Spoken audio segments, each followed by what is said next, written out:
बिजली board pensioner forum Kangra जिला अध्यक्ष आर.एस. राणा ने कहा कि बोर्ड प्रबंधन और सरकार पेंशनर्स की मांगों को अनसुना कर उन्हें आंदोलन करने के लिए मजबूर कर रखी है। वित्तीय संकट की वजह से बिजली बोर्ड सेवानिवृत्त कर्मचारियों के सालों से लंबित देय भत्ते नहीं दिए गए। इसके अतिरिक्त चिकित्सा भत्ते समय पर नहीं दिए जा रहे हैं।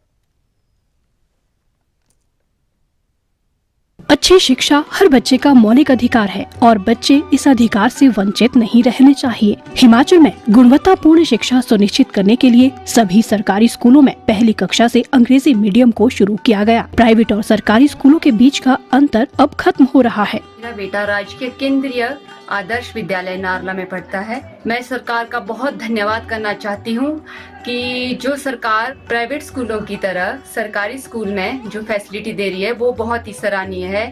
मेरा बेटा इंग्लिश मीडियम में पढ़ रहा है और स्मार्ट क्लासेस में पढ़ाई करता है और इंफ्रास्ट्रक्चर भी बहुत अच्छा है एजुकेशन का, और टीचर का जो पढ़ाने का तरीका है वो भी प्राइवेट स्कूल की तरह ही है। शिक्षा के क्षेत्र में सरकार बहुत ही अच्छा कार्य कर रही है। इसके लिए मैं सरकार का बहुत बहुत धन्यवाद करती हूँ और माननीय हमारे मुख्यमंत्री श्री सुक्खू जी का भी बहुत बहुत धन्यवाद करती हूँ। हम अपने बच्चों को प्राइवेट स्कूल में नहीं भेजेंगे। पहले तो हमारे जैसी माताएं बहनें प्राइवेट स्कूलों में भेजती थी, पढ़ाती थी, ऐसे पैसा खर्च करती थी।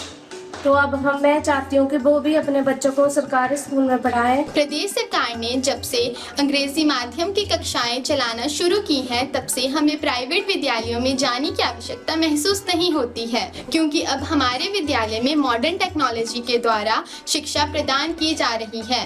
क्लस्टर स्कूलों में बच्चों को मिल रही है वर्ल्ड क्लास सुविधाएं।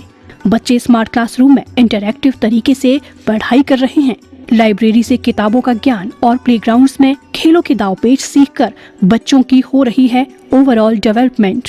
हिमाचल देश का पहला राज्य है जहां विभिन्न शैक्षणिक संस्थानों की रैंकिंग करवाई जा रही है और रैंकिंग के आधार पर संस्थानों को परफॉर्मेंस बेस्ड ग्रांट की व्यवस्था भी की जाएगी। सभी महाविद्यालयों के प्रधानाचार्यों की वित्तीय और प्रशासनिक शक्तियां बढ़ाई जाएगी ताकि जरूरतमंद विद्यार्थियों को आवश्यक वित्तीय सहायता प्रदान की जा सके। विद्यार्थियों की पढ़ाई बाधित न हो, इसके लिए आवरली बेसिस पीरियड कॉन्सेप्ट की दिशा में कार्य किया जा रहा है।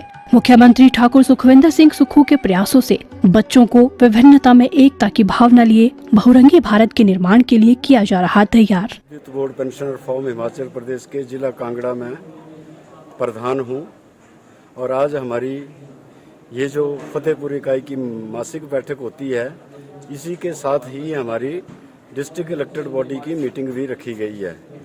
तो इसमें हमारा जो मुख्य मुद्दा है वो ये है कि जो एक फाइनेंशियल क्राइसिस, वित्त की कमी के कारण जो एक बिना मतलब से कारण दे देकर हमारे जो देय भत्ते हैं, हमारे जो देय मानदेय हैं वो नहीं दिए जा रहे हैं समय पर, और सरकार और बोर्ड उसमें भिन्न भिन्न तरह की जो बातें हैं वो हमें बताई जाती हैं, जबकि ये हमारी मांग नहीं है। हमारे उचित मानदेय हैं जो हमें मिलने चाहिए।